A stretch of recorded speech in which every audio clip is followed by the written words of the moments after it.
Dari situ Kak, dari situ saya akhirnya jatuh hati dengan sastra lama gitu istilahnya mah. Karena ada sensasi tersendiri gitu ya ketika kita membaca buku tersebut. Walaupun bacaan saya belum yang sebanyak itu ya, tapi ketika bisa saya rasakan gitu perbedaan ketika saya membaca karyanya Terelie dengan karya-karya sastra lawas gitu kan. Seperti Bedalah. Pramudia tadi ya. Seperti Pak Pram gitu, buku-bukunya Pak Pram gitu kan, Bumi Manusia dan lain sebagainya gitu kan. Betul.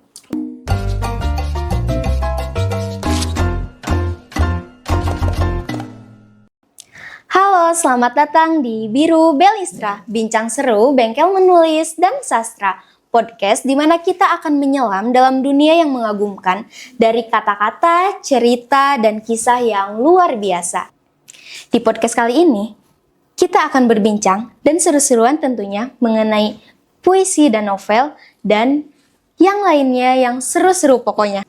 Perkenalkan, saya Siva Nur Fadilah sebagai moderator pada episode kali ini.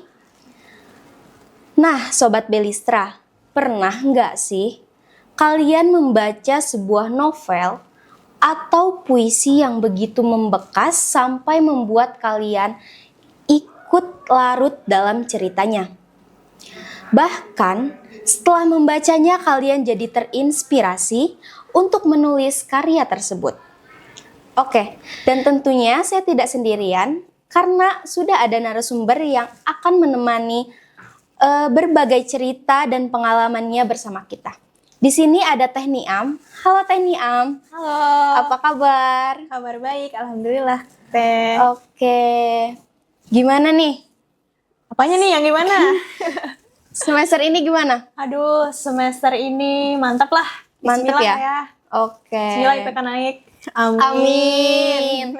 Oke, mungkin kita langsung aja ya kepada pertanyaan-pertanyaan yang nantinya akan membuat yang nonton ini semakin semangat untuk menulis dan lebih terinspirasi lagi gitu ya. Boleh banget, udah gak sabar. Bentar, saya buka PDF-nya dulu. Udah nyiapin banget. Buka PDF atau chat GPT nih Teh? Aduh, Nono chat GPT. Nono. Oke. Oke, boleh Teh. Gimana nih yang pertama? Oke, sebelum kita masuk ke pembahasan yang lebih jauh nih ya Teh.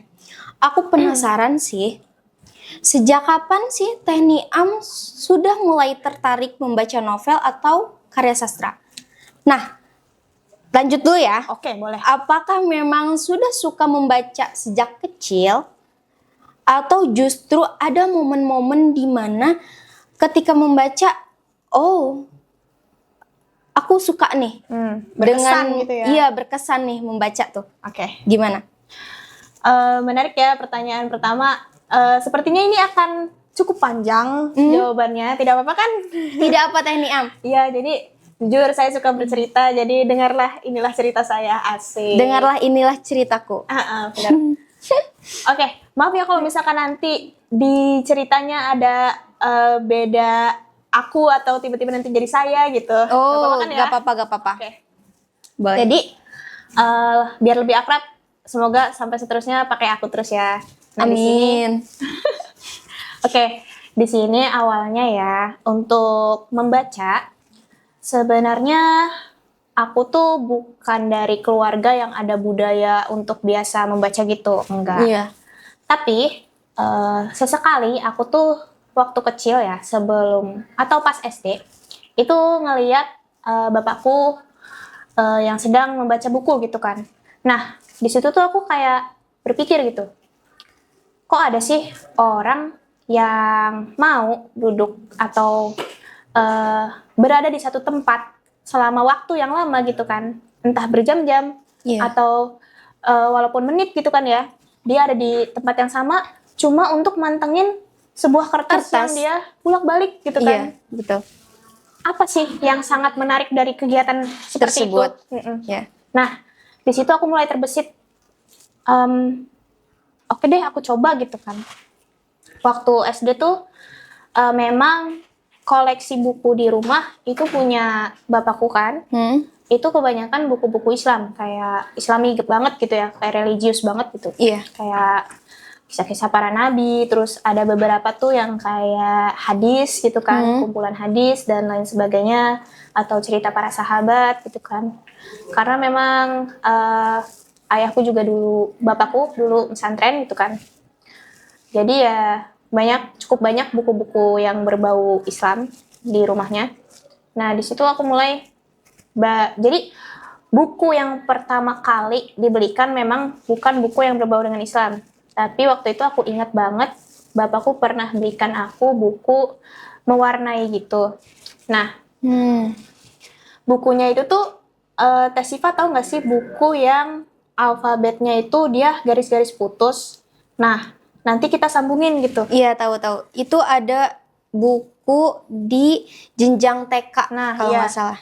Karena sebenarnya saya ini nggak TK, jadi langsung masuk SD. Mungkin bapak saya pas itu ngebeliin biar saya juga sekalian belajar gitu kan ya. Iya, benar. Lebih dulu mengenal huruf gitu, walaupun memang enggak merasakan gimana sih dunia TK gitu kan. Iya. Langsung SD gitu. Nah, terus dari situ saya tertarik dengan menggambar gitu kan, karena kan itu buku mewarnai ya, sekaligus memang ada untuk alfabetnya juga dan calistungnya juga gitu kan, hitungnya juga ada gitu kan. Nah, di situ saya belajar mengenal huruf dan di SD baru tuh saya benar-benar belajar membacanya. Nah, kemudian makin naik kelas di SD karena sudah ada perpustakaan juga dan aktif gitu kan ya perpustakaannya. Jadi di perpustakaan itu saya mencari buku yang sekiranya tidak seperti buku-buku saya yang di rumah, buku-buku bapak yang di rumah gitu kan. Yang kayak kalau kita lihat sebagai anak kecil ya, pasti POV-nya boring. anak kecil gitu kan, waktu itu boring kan. Nah, jadi waktu itu pas SD saya di perpustakaan mencari buku yang penuh warna gitu kan ya, yang covernya menarik gitu kan.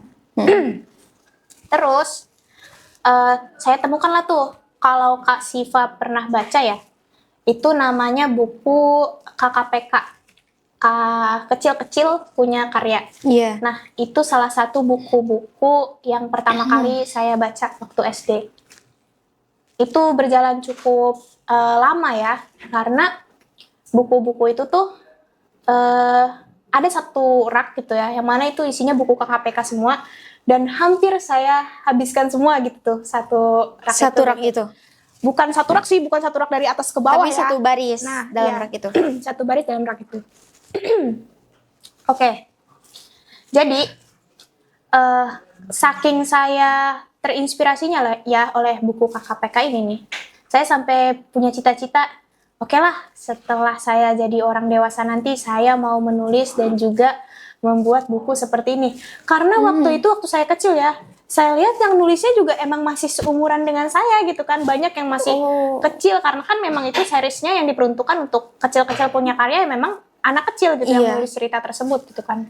Saya pikir, wah hebat sekali ya mereka bisa seperti itu gitu kan. Jadi dari situ ketertarikan saya kepada membaca dimulai. Berlanjut ke masa SMP, itulah masa pertama kali saya mengenal penulis. Itu adalah karyanya Terelie.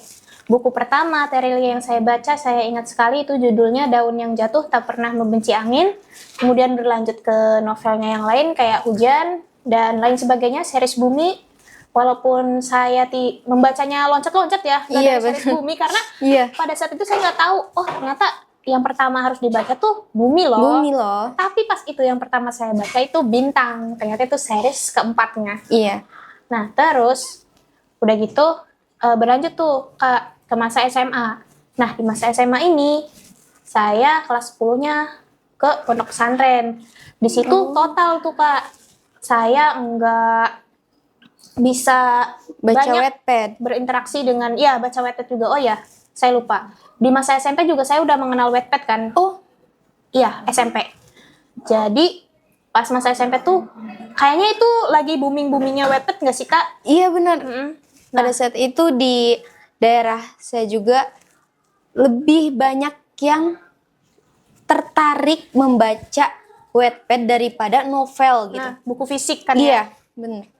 Jadi di situ saya juga ya, namanya anak-anak seusia itu baru punya HP juga gitu kan. Jadi kayak, wih apa nih gitu kan, kenapa sangat booming gitu kan. Akhirnya saya juga ikut-ikutan membaca gitu kan.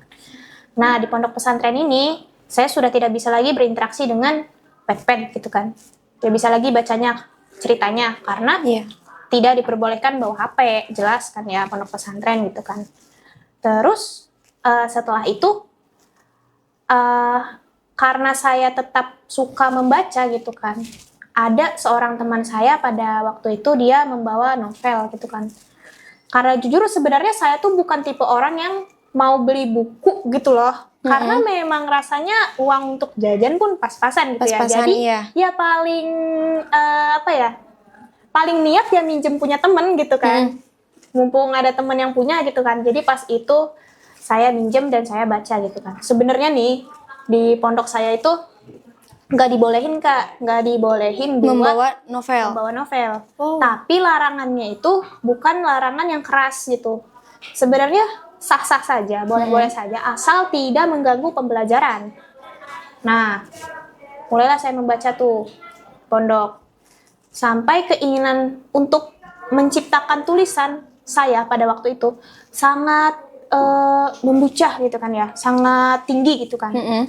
Nah, dari situ saya mulai berusaha untuk menulis karya pertama saya gitu kan, dari hasil banyaknya bacaan saya waktu itu. Memang kebanyakan yang saya baca adalah fiksi gitu Kak. Jadi waktu itu saya menulis sebuah cerita fiksi juga. Itu bentuknya novel, puisi, atau cerita pendek tuh Kak? Novel. Jadi saya langsung kayak, karena kebetulan saya juga lebih banyak baca novel ya ketimbang puisi gitu atau cerpen gitu. Jadi saya langsung saja gitu, saya pengen nulis novel nih, langsung Langsung jebret. eksekusi, jebret gitu kan. Novel gitu kan. Nah, sudah tuh, biasalah genre-genre romansa gitu-gitu tuh, Romance, iya. anak sekolahan gitu kan. Apalagi ini SMA ya, Nah. orang lagi centil-centilnya Betul gitu banget. tuh. Nah, karya saya di situ itu saya tulis tangan Kak. Oh. Saya tulis tangan pakai pensil. Karena kalau pakai pulpen saya takut banyak salah, dan itu juga saya baru mulai gitu kan. Jadi saya pikir sepertinya saya nulis pakai pensil saja. Sebenarnya dulu juga sebelum menulis cerita itu, sebelumnya saya pernah nulis juga di Facebook Kak. Siapa sih Wow. kayaknya orang yang pertama kali punya HP nggak main Facebook? Kayaknya Iya. nggak ada deh. Nggak ada nggak sih Kak? Iya, Jadi saya benar-benar. membelanya sih biar saya nggak dikatain alay gitu. Karena saya dulu juga Main anak Facebook banget. ya. Iya, jujur anak Facebook banget. Tapi setahu saya di Facebook tuh dulu namanya cerbung nggak sih Kak? Cerita bersambung bener. ya kan? Iya, bener banget. Cerbung. Jadi kita bikin satu postingan tuh, isinya Part caption 1 semua, gitu tuh. part 1, bener banget. Isinya caption semua, part 1 gitu kan. Nanti Iya. kalau rame sambung gitu kan. lanjut tuh. gitu kan. Part 2. 2 tuh. Saya pas itu udah pernah sampai ke part 50-an Kak. Oh belum my selesai. God. Dan belum selesai. Dan belum selesai. Sampai sekarang tuh mangkrak 57 kalau nggak salah. Viewersnya ada yang nanyain dicari, nggak ya, tuh? jangan dicari, pasti ada. Oh. Tapi saya pun semenjak mulai mengenal Instagram dan media sosial lainnya, saya sudah jarang main Facebook gitu kan. Akhirnya mangkrak gitu. Tulisan saya yang pertama itu mangkrak. Begitupun tulisan saya yang kedua ini yang di pondok. Karena saya mondoknya cuma 1 tahun, kemudian saya pindah ke SMA. Akhirnya tulisan yang saya di pondok pun itu mangkrak, tapi masih ada sampai sekarang. Masih disimpan Masih dengan rapi. disimpan dengan rapi. Walaupun karena itu kan ukuran notebook ya, ukuran Iya. A5 gitu, dan saya tulis tangan, itu bener-bener udah apa ya, lecek-lecek gimana sih ya, Ya udah mah Allah. nulisnya pakai pensil juga gitu kan. Dihapus pakai penghapus. Itu dia. Jadi ya udahlah ya, seadanya, yang penting ada bukti fisiknya kalau saya tuh pernah nulis sebanyak ini gitu kan. Benar. Itu bentuk apa ya, saya sangat bangga gitu ya ke diri saya waktu itu, karena bisa memanage waktu ketika saya juga lagi sekolah formal, Iya. sekolah yang di Di pondok pesantren pondok. gitu kan, sekolah agamanya ada juga kan itu, jadi tiap Iya. malam kita ada sekolah lagi gitu kan. Dan saya juga bisa sembari menulis, itu saya sangat berbangga lah ya dengan diri sendiri bisa memanage waktu itu gitu kan. Nah terus masuklah saya ke SMA. Di situ minat baca saya Kak itu menurun, karena rasanya ya gimana sih orang baru Keluar dari pondok gitu gitu. kan. Rasanya dunia lebih berwarna daripada buku gitu kan. Iya benar. Apalagi selama di pondok itu kita nggak kenal yang namanya main ya. Jadi Betul, ketika betul. keluar pondok, oh aku pengen nyobain nih. Bener banget. Rasanya main kayak Rasanya gini kayak ketinggalan gini. banyak hal, Iya, banyak bener berita, banyak informasi yang sudah kita lewatkan gitu kan ya, selama kita di pondok gitu, belajar di pondok. Tapi saya tidak pernah merasa menyesal gitu, karena adalah gitu pasti positifnya untuk saya. Ya tadi tuh saya bisa nulis gitu kan di pondok. Terus pas SMA minat saya baca saya menurun gitu kan, saya lebih fokus untuk berinteraksi dengan teman-teman saya gitu. Tapi di bidang lain saya saya gencar juga itu untuk meningkatkan skill saya gitu. Kebetulan saya juga suka menggambar gitu. Jadi waktu SMA saya lebih ke bidang tersebut gitu. Bidang menggambar jadinya. Jadi untuk baca saya stop dulu gitu kan. Saya fokus ke bidang lain dan alhamdulillahnya juga bisa berkembang juga gitu di bidang tersebut gitu. Masuk nih Kak ke zaman kuliah. Sekarang nih ya. Sekarang nih. Karena saya suka baca tuh ya. Sebenarnya tuh ya, saya tuh ingin masuknya tuh ke bidang desain gitu Kak, ke DKV gitu kan. Tapi karena belum bisa gitu ya, karena berbagai alasan lah ya, akhirnya saya memutuskan untuk mengambil jurusan kuliah yang relevan dengan hobi saya yang kedua, yaitu membaca. Jadi saya masuk ke pendidikan jurusan bahasa Indonesia. Pendidikan jurusan. Pendidikan bahasa Indonesia. Nah, dari situ saya sadar kalau misalkan saya masuk jurusan ini, mau nggak mau minat baca saya harus ditingkatkan lagi karena ya wajib gitu ya. Wajib banget. Rasanya tuh ya masuk ke pendidikan ini, kalau misalkan kita nggak baca, pelangap-pelongo gitu ya. Kayak ketinggalan zaman dalam versi yang baca buku gitu tuh. Bener. Kayak Rasanya gitu. ketinggalan jauh banget sama mereka yang bacaannya udah jauh, udah sastra-sastra lama, sastra-sastra lawas gitu kan. Apalagi kalau udah denger cutting cerita gitu kan, kayak buku apa ini gitu kan. Jadi mau nggak mau minat baca saya harus ditingkatkan lagi, betul. Udah tuh Kak, kayak gitu mungkin untuk pengalaman membaca pertama, gitu, pertama membaca, bagaimana saya bisa tertarik membaca gitu kan. Dan akhirnya di kuliah saya juga baru kenal yang namanya sastra lama, sastra kanon gitu ya. Kalau dari anak PBI biasanya bilang itu sastra kanon gitu ya. Jadi yang selama ini saya baca itu sastra-sastra populer gitu kan, kayak karyanya Terelie gitu kan, itu bukan sastra kanon gitu. Yang lebih banyak dibicarakan oleh dosen dan juga mahasiswa, apalagi yang udah di semester atas ya, itu sastra-sastra lawas memang. Gitu Kak. Maaf ya panjang. Gak apa-apa Kak, gak apa-apa. Nah tadi kita udah sedikit membahas tentang sastra lawas tuh. Iya. Kakak tahu apa aja sih mengenai sastra lawas ini? Mungkin lebih ke novel-novelnya gitu tuh. Oke, untuk novel ya. Waktu itu pasti Kakak juga tahu lah ya. Kita pernah diberi tugas tuh ya Kak. Kita diberi tugas untuk mereview. Bukan review. Apa namanya Kak? Resensi. Resensi buku. Resensi buku. Nah, di situ dosennya memberikan instruksi untuk membaca buku-buku sastra lawas gitu. Ada apa aja tuh Kak? Mengenai sastra kanon yang udah Kakak baca atau yang direkomendasiin sama dosen pada mata kuliah pada saat itu? Ya kan seperti yang saya bilang gitu kan, karena kita masuk ke jurusan pendidikan bahasa Indonesia, jadi wajib banget gitu ya rasanya untuk membaca buku, apalagi sastra gitu kan. Iya. Nah, sastra lawas, nyastra banget bahasa Indonesia mah. Terus udah gitu, ada salah satu dosen yang ngasih tugas nih, resensi buku sastra lama. Ada beberapa judul yang disuruhnya itu. Yang pertama itu ada Sekali Peristiwa di Banten Selatan. Karyanya Pak Pram. Terus ada Ronggeng Dukuh Paru, ada Gadis Kretek, dan yang terakhir ada Robohnya Surau Kami, karya Aan Nafis. Nah terus dari situ mau nggak mau dong, karena tugas, bacalah saya, tuntutan tugas demi nilai, demi terselesaikannya mata kuliah gitu kan, membacalah saya.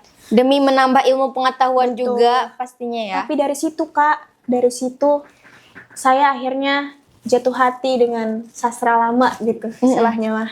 Karena ada sensasi tersendiri gitu ya Betul banget. ketika kita membaca buku tersebut. Walaupun bacaan saya belum yang sebanyak itu ya, Mm-mm. tapi ketika bisa saya rasakan gitu perbedaan ketika saya membaca karyanya Terelie dengan karya-karya sastra lawas gitu Iya, kan. seperti Beda lah. Pramudia tadi ya. Seperti Pak Pram gitu, buku-bukunya Pak Pram gitu kan, Bumi Manusia dan lain sebagainya gitu kan. Betul betul. Itu sangat terasa sekali sih bedanya Kak. Oke ya Kak, tadi nih setelah mendengar perjalanan cerita Kak Niam yang dari kecil dikenalkan atau dibelikan buku oleh orang tua sampai kepada masanya kuliah pada saat kali ini tuh, kalau mengingat perjalanan sebagai pembaca nih ya Kak, adakah novel yang menurut Kakak paling berkesan dan membuat Kak Niam tuh semakin tertarik untuk membaca karya sastra? Kira-kira nih Kak, apa aja yang membuat Kak Niam tuh ngerasa buku itu tuh membekas sampai sekarang dan masih teringat gitu sampai sekarang? Apa itu Kak? Baik. Ya, selain dari banyaknya judul-judul yang sudah saya sebutkan tadi gitu ya, saya masih ingin sekali banyak membaca karya-karya seperti itu gitu kan.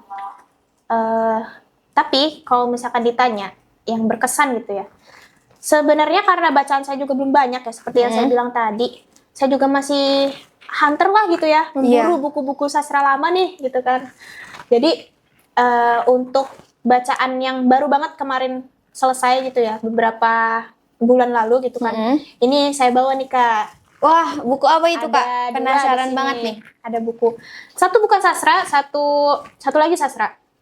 Satu buku sastra, Satunya bukan sastra. Oh. Nah, jadi di sini yang pertama ada Seperti Dendam, Rindu Harus Dibayar Tuntas. Karya siapa? Eka Kurniawan. Oh, Ini mau karya- lihat nggak Kak? Ya boleh. Ya. Wah. Ini menarik banget ya. Lihat dari covernya covernya. menarik. Dan aku penasaran nih Kak. Ini kan apa namanya? Dari covernya ada 3 lelaki yang Itu 2. Oh, ini apa dong? Itu perempuan, dua-duanya yang di bawah perempuan. Oh, ini perempuan, dua-duanya yang di bawah. Dua-duanya perempuan. Oh, aku kira laki-laki tau. Itu perempuan. Nah, ini kan yang menjadi masalah semuanya hitam putih ya. Iya. Yang menjadi pertanyaan dan mengganggu pemikiran saya. Ini Apa tuh? kenapa nih burung ini merah nih di sini nih? Lihat. Iya. Kenapa itu, Kak?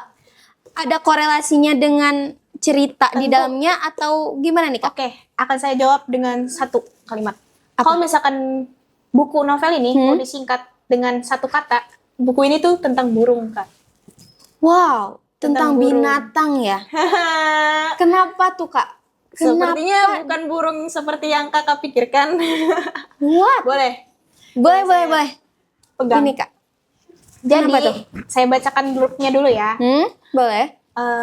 Blurb ini tulisan yang ada di belakang buku untuk menarik perhatian pembaca. Nah, di puncak rezim yang penuh kekerasan, kisah ini bermula dari satu peristiwa. 2 orang polisi memerkosa seorang perempuan gila, dan 2 bocah melihatnya melalui lubang di jendela. Dan seekor burung memutuskan untuk tidur panjang. Di tengah kehidupan yang keras dan brutal, si burung tidur merupakan alegori tentang kehidupan yang tenang dan damai, meskipun semua orang berusaha membangunkannya. Jadi Kak, novel ini menceritakan tentang, ada namanya, tokoh utamanya itu Ajo Kawir. Nah, dia ini bersama temannya, si Toke. Ini menarik nih Kak. Toke Iya, ya. Toke. Aku gak tahu kenapa ya, aku bener-bener suka banget sama sastra lawas tuh karena nama-nama tokoh yang ada di dalamnya itu benar-benar membekas gitu. Membekas dan biasanya nama-namanya tuh ada juga di sekitar kita gitu ya. Benar. Kayak nama-nama tahun 90-an banget gitu kan, kayak Ajo Kawir gitu kan. Terus ini juga kenapa ada Toke. orang namanya Toke gitu kan. Oke Kak. Hmm. Jadi tadi kan soal si Toke ya. Nah, Iya. jadi mereka berdua ini Kak, mereka tuh kan anak kecil ya. Mereka dibandel Kak. Mereka ini suka banget nonton adegan yang seharusnya nggak mereka tonton waktu kecil. Waktu Mereka suka kecil. ngintip Kak. Ngintip apa itu? Nah, yang menarik dari novel-novelnya Eka Kurniawan ini Kak, bahasanya itu benar-benar jujur banget. Ya udah, Gak ada sensor Nggak ada gitu. sensor, vulgar banget. Dan itu sih yang membuatnya jadi sebuah ciri khas tulisan-tulisannya Kak Kurniawan gitu kan. Nah, jadi ketika mereka sedang ngintip nih di rumah kosong yang ditempati oleh seorang perempuan gila, Iya. yang mana pada saat itu perempuan gila ini tengah diperkosa oleh 2 orang polisi. Oknum polisi. Iya, betul. Ya, Parah nih, nanti takut apa ya? hilang kita. Takut kenapa gitu? Oknum ya? Ya, oknum ya teman-teman. Nah, setelah itu ketika 2 orang anak-anak ini tengah mengintip, ketahuan salah satunya. Yang ketahuan di sini Ajo Kawir. Bukan si Ditariklah Toke. dia. Si Toke kabur. Dia bisa menyelamatkan Si Toke diri. nih. Jadi dia pada saat itu mau tidak mau meninggalkan sahabatnya sendiri dengan 2 oknum polisi tadi. Terus si Toke ini, Ajo Si Kawir, Ajo Kawir. dia dipaksa untuk menonton adegan seperti itu di depan matanya. Bahkan dia pun disuruh oleh seorang oknum polisi di sini untuk melakukannya juga, teman-teman. Nah, di situ Ajo Kawir trauma, Kak. Akhirnya dia menjadi impoten. Impoten di sini kemaluannya tidak mau berdiri lagi gitu. Iya. Karena trauma. Karena dia trauma tadi, Kak, dia benar-benar emosi kan. Dia akhirnya melampiaskan rasa insecure-nya ini, rasa tidak percaya dirinya ini, karena kabar tentang burungnya itu sudah menyebar Iya. gitu, Kak, ke seluruh desa gitu kan. Itu siapa sih Kak yang menyebarkan mengenai itu? Karena awalnya mau nggak mau 2 bocah ini pasti ngasih tahu orang terdekat mereka dong Oh, tentang kondisi. kayak curhat gitu ya? Awalnya curhatnya ke ayahnya si Toke ini. Akhirnya dibawalah si Ajo Kawir nih untuk istilahnya kayak diobatin. Nah, terus udah gitu semua cara udah ditempuh. Dari yang bikin dari yang halus, yang lembut gitu kan, cara-cara yang manusiawi, sampai yang di luar kepala gitu kan, sampai yang di luar nalar gitu, semuanya sudah dilakukan gitu. Tapi masih saja tidak bisa mengobati traumanya Ajo Kawir. Mungkin karena mentalitas dia Betul. juga ya? Masih anak kecil kan waktu itu, umurnya belasan. Lalu setelah itu, Kak, Ajo Kawir ini akhirnya melampiaskan rasa tidak percaya dirinya, rasa marahnya dia itu ke perbuatan yang nakal, Yang gitu, tidak seharusnya dia lakukan. Iya. Dia berkelahi dengan banyak orang. Semua orang, dari yang bukan siapa-siapa, dari cuma preman gitu atau orang biasa yang dia pukuli, sampai ke orang-orang penting gitu. Oh, Kayak yang udah istilahnya orang-orang yang punya kuasa pada suatu tempat atau suatu kawasan gitu. Sampai akhirnya puncaknya itu dia mau membunuh 1 orang yang bener-bener jadi targetnya dia banget nih, karena bakal dapet uang yang lumayan gitu kan dari hasil untuk membunuh orang. Nah, dia bertemu dengan seorang perempuan namanya Iteng. Iteng. Namanya Iteng. Iteng ini jago gulet, jago berkelahi. Oh, gulet. Dia rival tuh sama si Iteng. Dan pertama kalinya dalam kehidupan Ajo Kawir, dia seri sama seorang perempuan ketika lagi gulet gitu kan. Akhirnya dia jatuh hatilah gitu pada si Iteng ini. Pacaranlah mereka. Setelah pacaran, Iteng tahu kondisi Ajo Kawir tapi tetap menerimanya. Iya. Menikahlah mereka. Tapi gongs ya, Kak, Iteng hamil, tapi bukan anaknya Ajo Kawir. Nah, marahlah Ajo Kawir. Dia pergi sampai dia melampiaskannya dengan membunuh orang. Akhirnya dia masuk penjara. Setelah masuk penjara, dia lalu merenung di penjara itu, Kak. Lepas dari penjara, dia lalu berubah jadi sosok yang benar-benar berbeda dengan dirinya di masa muda dulu. Bertaubat gitu ya? Bener, bertaubat dia. Dia mulai menerima kondisi bahwa ya sudah, kalau memang dia sudah tidak bisa berdiri lagi burungnya ini, ya sudah dia terima gitu kan. Nah, penerimaan ini juga dibarengi dengan banyaknya tokoh-tokoh lain yang akhirnya datang ke hidupnya. dan jadi pelajaran juga buat dia sampai akhirnya dia bisa kembali lagi dengan Itang gitu Kak. Yang saya suka dari novel ini yang pertama memang tokoh-tokohnya ya, ini di luar nalar semua jujur. Karena kita nggak kepikiran untuk menuliskan hal itu, tapi Pak Eka bisa Kurniawan gitu itu ya. kepikiran gitu tuh. Iya benar. Kok bisa gitu kan? Tokoh-tokoh yang membekas bagi saya di sini yang pertama itu ada Jokawir, yang kedua itu ada si Toke. Si Si Toke Toke. saya suka karena dia setia kawan sekali Setia kawan, gitu ya. dengan Jokawir. Dia bilang kayak saya nggak bakal menikah sebelum kamu sembuh. Sembuh Gitu. gitu kan. Karena dia merasa bersalah banget sih. Karena dia udah atas kabur peristiwa gitu itu, ya. Bener, karena dia waktu itu masih anak kecil, jadi nggak bisa bantu gitu Iya. kan. Jadi ya udahlah. Dia cuma bisa membantu dengan tetap setia pada Iya. Jokawir dan menemani perjalanan Dia. hidupnya. Gitu sih Kak, kalau dari buku ini, dari sastra ini yang berkesan buat saya. Seenggaknya si Toke itu setia kawan lah ya, meskipun Iya. dia pernah meninggalkan si Ajo Kawir pada saat-saat yang gak memungkinkan buat dia bertahan juga gitu, ada di Benar-benar. situ. Iya itu sih Kak, kalau dari buku seperti Dendam Rindu Harus Dibayar Tuntas ini, di luar dari tokoh-tokohnya pun alurnya benar-benar banyak menggambarkan bukan hanya kisah si Ajo Kawir, Ajo Kawir. tapi juga cerminan dari banyaknya akibat dari kekuasaan pada masa itu gitu loh. Jadi masyarakat di sini nih mendapatkan akibat gitu kan, atau Iya. pola masyarakat yang seperti ini ada karena memang dari pusatnya saja sudah tidak betul gitu kan. Jadi nggak hanya menceritakan tentang fokus ke Ajo Kawirnya gitu kan, tapi juga Fokus ada, kepada masyarakat, iya, kehidupan bermasyarakat. kebudayaannya gitu kan, gimana interaksi sosialnya Iya. gitu kan. Bagus sih nih, novel sangat bagus sekali. Terus Kak, ini yang pertama kan, nih pertama Apa novel tuh? sastra, Iya. yang tadi, yang seperti Dendam. Nah terus ini ada novel non-fiksi Kak.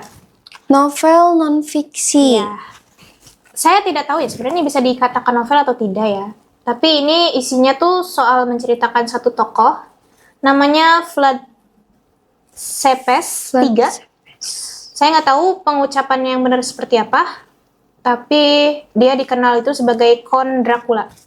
Dracula. Ya, betul. Sama ini apa sih yang terbayang di pikiran kakak tentang Dracula? Tentang Dracula tuh saya lebih berpikir mengenai vampir gitu tuh. Iya kan? Apakah Makhluk penghisap darah kan?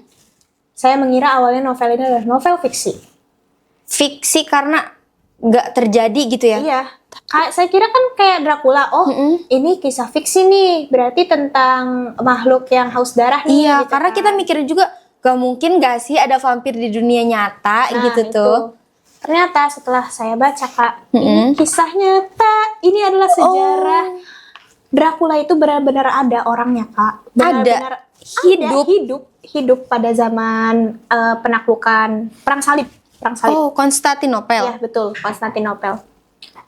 Jadi Dracula ini kan dikenal sebagai yang kita tahu ya, Iya. tokoh fiksi berwujud vampir haus darah ciptaan Bram Stoker gitu kan. Tapi ternyata Dracula ini merupakan tokoh nyata yang telah melumuri abad pertengahan dengan noda hitam. Kisah hidupnya tidak bisa dipisahkan dari Perang Salib. Dracula ini Kak, kenapa buku ini berkesan banget bagi saya? Yang pertama karena ini benar-benar membuka pandangan saya kalau ternyata tokoh yang selama belasan tahun saya kenal sebagai Iya. tokoh fiksi, mitos nggak ada, gak gitu ada. kan. Ternyata dia ada. Itu benar-benar Oh my satu God. tokoh yang saya nggak nyangka kalau dia tuh ternyata ada gitu ya. loh. Nah, terus yang kedua, ternyata Dracula ini ada dan dia lebih parah dari apa yang diceritakan di fiksi gitu kan. Iya. Kalau di fiksi kan dia kayak kejam gitu kan, dia Iya. suka membunuh orang gitu kan dengan menghisap darahnya gitu. Tapi di kehidupan nyatanya secara dia manusia realnya nih ada orangnya gitu kan. Dia lebih kejam, dia lebih psikopat dari apa yang diceritakan di fiksi gitu. Iya. Dia terkenal sebagai, ada julukannya, dia dikenal sebagai si penyula. Si penyula Ya, jadinya. betul. Jadi dia melakukan atau mengeksekusi lawannya atau musuhnya atau siapapun orang yang dia tidak suka dengan melakukan penyulaan. Penyulaan itu Kak dia menyiapkan satu kayu panjang yang ujungnya runcing. Iya. Nah, nanti kayu ini benar-benar besar sampai bisa menusuk orang gitu ya kayak. Nah, kayu ini dimasukkan dari lubang belakang sampai tembus ke bagian kepala, bisa ke bagian perut atau ke bagian leher. Bisa. Itu kayaknya sesuai yang dia mau nih, mau Sesuai yang dia ditembusin mau. kemana Betul banget, gitu. betul banget mau ditembusin kemana. Karena dia waktu itu kan seorang penguasa ya. Jadi ya udah prajuritnya banyak, tinggal disuruh aja gitu kan. Saya nggak suka nih sama orang ini, ya udah gitu kan. Nah, beberapa penyiksaan yang dilakukan Dracula yang saya rasa perlu disebutkan gitu ya di sini. Menurut saya sangat, ini udah bukan nggak berperi kemanusiaan lagi, ini dia iblis. Sih, dia iblis. Karena membunuh orang hidup-hidup juga ya. Hidup-hidup. Bahkan kayak ada satu peristiwa di sini yang dia tuh dia membunuh seorang ibu hamil dengan anaknya sekalian, lagi hamil. Ibu hamil dibunuh gitu ya. Dibunuh dengan cara disulap. Dari belakang ke depan banget, sampai tembus ke perutnya. Kan perutnya ada anaknya ya. Iya. Saya ngeri-ngeri sedep sih baca ini. Kuat tapi ya Kak, baca itu sampai selesai. Alhamdulillah kuat sampai selesai. Saking serunya. Oh, iya. Nah, di sini nih ada beberapa penyiksaan ala Dracula. Yang pertama tuh dia ada penyulaan yang seperti yang tadi saya sebutkan. Terus di sini ada pemotongan payudara perempuan dan merusak organ seksual. Nah, dia tuh suka banget nyiksa orang, Kak. Awalnya tuh emang dia tuh cuma nyiksa hewan gitu. Nyiksa tikus, laba-laba, ya semacam itu. Tapi semakin dia berkuasa, semakin sewenang-wenang gitu kan. Terus ada juga di sini merebus korban hidup-hidup. Sampai direbus kepala. Juga. Kita biasanya kalau ngerebus sayur ya, instan. Ini dia ngerebus manusia. Oh benar ya, jahat. Iblis saya bilang juga, Kak. Iblis. Terus ada menguliti kepala dan bagian tubuh lainnya gitu kan. Dan masih banyak lagi cara penyiksaan yang lain gitu kan. Nah, di sini ya di buku ini juga ada beberapa bagian yang menurut saya harus orang-orang tahu gitu ya. Di mana Dracula ini pernah menyulap 20.000 umat Islam. Wow. Nah, pada tujuannya masa untuk perang apa salib itu, Kak? Jadi, Kak, waktu itu kan perebutan Konstantinopel nih. Iya. Lantas itu kan menang kalah ya. Nah, ketika si Dracula ini lagi menguasai daerah itu, untuk membuat lawannya takut nih. Pada masa itu tuh Sultan Mehmed II yang sang penakluk Konstantinopel. Iya. Untuk membuat lawannya ini takut secara mental, dia tuh menyulap umat-umat Islam ini, yang akhirnya dia pajang di seluruh jalan menuju suatu daerah gitu, Kak, yang dilalui oleh pasukan Islam. Jadi kayak biar para prajuritnya ini dia ngerasa mentalnya kena loh. Iya. Kayak, wah benar. Rakyat biasa aja bisa seperti ini. Saya yang prajurit gimana gitu kan nasibnya. Iya. Sepanjang jalan itu disulap orang-orang, dan penyulaannya ini juga bayangin aja sih, Kak, nggak semua bajunya ditanggalkan. Iya. Semua bajunya ditanggalkan dan ya udah disulap lah, dipajang gitu kan, sampai mayatnya ini ya udah dibiarkan membusuk saja gitu selama perjalanan itu. Itu sih, Kak, paling Dracula. Jadi ini yang non fiksinya yang saya rekomendasikan ya. Saya jujur mau membaca buku-buku lagi tentang ini. Tentang Dracula itu? Tentang Dracula, iya. Saya masih mau mencari bacaan yang serupa seperti ini. Semoga nanti bisa atau sempat lagi untuk membaca bacaan seperti ini sih, Kak. Iya. Paling gitu. Oh, mungkin dilanjut ke pertanyaan selanjutnya ya. Kan tadi kita udah bahas novel-novel yang udah Kak Niam baca gitu kan. Dan itu ceritanya menarik sekali nih. Mungkin kita langsung ke pertanyaan terakhir aja kali ya, boleh ya? Banget. Nah, untuk yang terakhir ini nih, Kak Niam ada nggak sih pesan-pesan atau motivasi untuk mahasiswa atau anak Belistra yang lainnya tuh agar semakin giat, semakin suka, dan semakin semangat gitu untuk menulis? Ada nggak sih motivasinya? Ada sih, teman-teman. Jadi buat kalian ya yang mau menulis entah itu puisi ataupun cerpen ataupun novel, bahkan langsung novel nggak apa-apa banget. kalian yang pertama itu harus percaya diri dulu. Percaya diri. Iya. Jadi kalau misalkan kita nih udah dikasih apa ya istilahnya ide atau apapun itu ya, udah ada di kepala, tapi kita nggak pede untuk mulai gitu. Itu tuh bakal stuck gitu tuh. Betul, itu bakal stuck. Jadi yang pertama, nggak peduli mau tulisan kalian sealai apapun, itu adalah hasil Karya dari kalian. pemikiran kalian. Karya dari hasil pemikiran kalian, karya dari hasil bacaan kalian. Betul. Dan itu pantas untuk dihargai, walaupun hanya diri kalian saja yang menganggap itu bangga. Tidak apa-apa gitu kan. Seenggaknya cerita itu selesai. Iya. Dan yang kedua, untuk yang mau mulai menulis, yang pertama niat, yang kedua konsisten, yang ketiga selesai.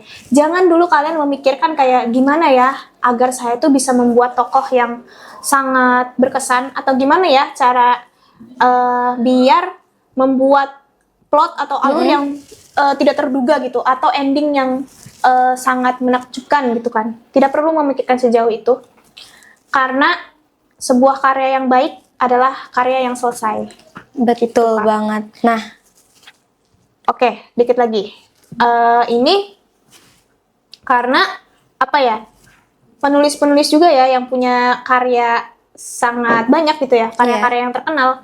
Itu mereka melakukan penelitian kan sebelumnya, mereka Iya, melakukan benar survei secara langsung untuk karya dijadikan mereka ini, sebuah karya iya, gitu, karya tulis. bahkan membutuhkan waktu selama bertahun-tahun gitu kan untuk menulis buku ini sampai rampung gitu kan, Iya. sampai selesai gitu. Makanya untuk kalian yang pertama kali menulis, kalian harus ya tadi itu, yang Percaya penting selesai, diri. percaya diri, konsisten, selesai. Nah, Gitu teman-teman. gitu, Dan teman-teman. jangan lupa harus tetap membaca. Itu modal paling dasar seorang penulis, harus terus membaca. Karena biar kita juga dapat inspirasi ya Teh ya. Betul, inspirasi dan wawasan kita bisa lebih terbuka lagi. Mm-mm. Gitu, Kak Siva. Iya, Teh Nia maaf nih ya tadi obrolannya teh kak gini Iya. nih ya. Duh, Kita bingung nih ya. namanya juga masih newbie ya, nyemplung gitu ya. Baru Aduh, nyemplung. Baru nyemplung ini ke acara podcastan gini. Semoga nanti go nasional Lebih baik ya. lagi, Amin. iya. Nah, jadi itu teman-teman. Tadi kita telah mendengar awal mula kita harus menulis seperti apa dan motivasinya seperti apa Iya. gitu kan. Nah, saya ingat kata-kata Teh Niam tadi bahwa ketika kita mulai menulis, kita harus diawali dengan percaya diri. Jangan berpikir kita ingin menulis suatu karya yang hasilnya Langsung bagus. dan endingnya ingin ada plot twist gitu Nah, ya. ya, berkesan Tapi gitu. dimulai dari percaya diri, niat, konsisten, dan selesai. Nah, gitu teman-teman. Seru banget ya percakapan Iya, kita hari seru ini. banget ya. Semoga aku harap ya, nggak apa-apa nih ada harapan sedikit nih. Iya, Aku boleh, harap boleh. Teman-teman yang menonton ini jangan pernah berhenti membaca gitu ya. Walaupun sekedar sedikit, sehari 1 halaman tidak apa-apa teman-teman. Tapi terus aja konsisten. Memang yang paling sulit tuh konsisten ya. Konsisten. Teh Siva ya. Apalagi di tengah gempuran tugas dan lain Iya. sebagainya, kesibukan yang lainnya. Tapi semoga teman-teman semua, teman-teman Belistra bisa terus membaca, bisa terus berkarya lagi. Iya, karena dengan membaca kita akan belajar dan kalau kita belajar, kita harus membaca. Itu tuh belajar dan membaca tuh gak bisa dipisahkan ya. Ibarat kayak gini nih. Iya, udah Kayak kayak gini banget. nih, kayak gini nih. Ya kayak gitu nggak bisa dipisahin. Sulit. Tuh, Oke. lepas lagi sulit. Oke nih teman-teman, seru banget ya obrolan kita hari ini. Dari perbincangan bersama Kak Niam, kita jadi tahu nih teman-teman, bahwa membaca dan menulis adalah satu kesatuan yang tidak bisa dipisahkan. Nah, kita juga belajar bahwa dalam menulis tidak harus menunggu yang sempurna. Yang terpenting adalah berani menulis, terus belajar, dan menikmati setiap prosesnya. Tuh. Nah, terima kasih untuk Kak Niam yang sudah berbagi cerita dan pengalamannya pada hari ini. Dan terima kasih juga untuk Sobat Belistra yang sudah setia mendengarkan podcast Biru Belistra. Makasih juga ya Kak Iya, Siva, sudah jadi sama-sama. moderator yang keren. Duh, Kita akhiri dengan jargon kali ya biar semangat. Pengen jargon apa nih Teh? Belistra tuh. Oke, dipimpin sama saya? Iya dong. Oke. Belistra, salam sastra dan literasi. Oke, saya Siva Nur Fadila sebagai moderator, izin pamit undur diri. Terima kasih atas waktunya. Wassalamualaikum warahmatullahi wabarakatuh. Waalaikumsalam warahmatullahi wabarakatuh. Dadah.